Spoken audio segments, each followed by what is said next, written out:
Hi, Suzy Welch here. I have a very awkward question for you. Have you not gotten promoted and you've asked and you just can't seem to get a promotion? I would like to explain to you one very possible reason why. Again, I'm a professor of management practice at NYU Stern School of Business, and the answer is you probably have what I call an embedded reputation.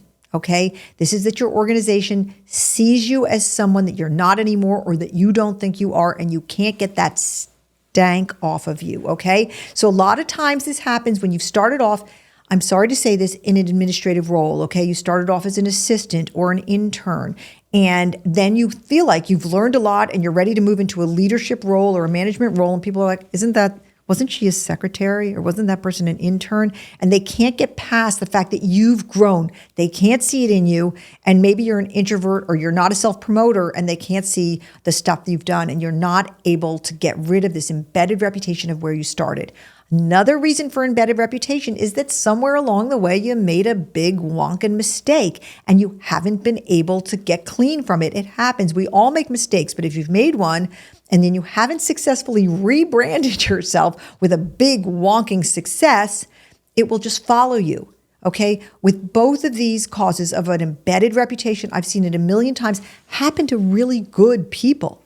Okay? Really good people. You have to leave. You have to go to another organization. You may have to take a lateral move to go to a place where you don't carry your embedded reputation with you. Now, if you don't want to leave because you love your company, it's a fantastic commute, and you love the people, there are a couple of things you can try to do to get rid of an embedded reputation. It's hard. It's very hard because people are people, and they categorize people, and they just stereotype people, and they just hold on to their opinion of you, and it's just too hard to shake them loose of it, especially if you're not a person who's very good at self-promoting.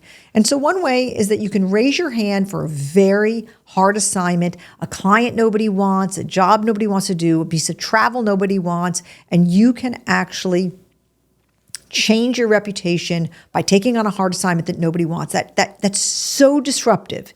It's a way of shaking it off. That works. I'm not going to lie to you. It works 25% of the time. It's not fail-safe. Another, and people do it all the time, is they go back at night, part-time or temporarily, and they get an MBA typically or some kind of advanced degree or a certificate, and they hope that that will do it. Again, you know what? That's typically better rebranding you when you move to another organization, because people think, oh, look, the secretary went and got an MBA, and it doesn't take care of it for you unless you come back and you are so substantially a changed person that people really take notice. And the third way is that you have a massive win, okay? That you do something that so substantially changes the narrative about you that the old reputation dies. But that has to be a very big win. Look, an embedded reputation, it's real, it's painful. Believe me, your boss is not going to look at you and say, you're not getting this promotion because you've got an embedded reputation. They don't even know about it, okay? That's not in the front of their mind. They just think, well, you're not ready. That's usually what you hear. You're not ready. If you're sick of hearing it and you can't understand why they keep saying it, I'm going to tell you, consider this thought that it might be an embedded reputation. I wish you the best of luck getting rid of it. It's hard, but it's worth the fight. Go for it. Okay, that's it for me on embedded reputation. And hey, have you ever had an embedded reputation? Does this sound familiar to you? Did you get rid of it? Were you able to? Did you have to change companies? If so, please, I'd love to hear from you. Share in the comments. Let us know your story. Other people can learn from you. I'll try to respond also. I'd love to hear again from you as all part of this community that we're building.